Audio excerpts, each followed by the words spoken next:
existed long ago, and the earth was formed out of water, through water, by the word of God. 6, that by means of these, the world that then existed dealt with water and perished. But by the same word, the heavens and earth that exist are stored up for fire, being kept until the day of judgment and the destruction of the ungodly. Now, what you have to recognize is 5, Peter, like any apostle of Jesus Christ, ought to begin by speaking of the supernatural and sovereign work of creation out of nothing. He says the heavens existed long ago, and the earth was formed out of water and through water by the word of God. You remember the supernatural creative fiats in Genesis 1.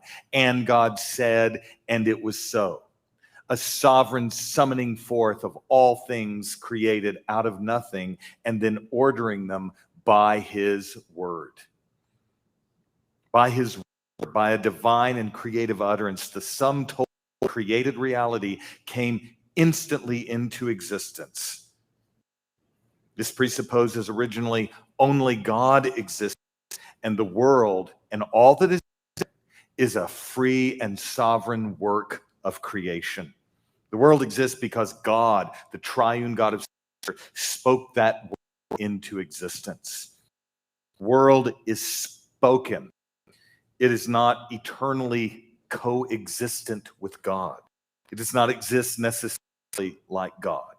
The world owes its existence to the sovereign word of the living and true God, fundamental to everything that we as Christians hold dear.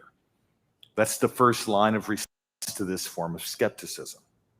But secondly, and moving now toward our point a little bit more directly, Peter presents the pre-diluvian or pre-flood world as a distinct world order that was terminated by the flood. The Greek reads in a very compressed way, world that perished as hatate cosmos, literally the then world. ESV translates it, the world that then existed. It's the world from creation up to the point of flood.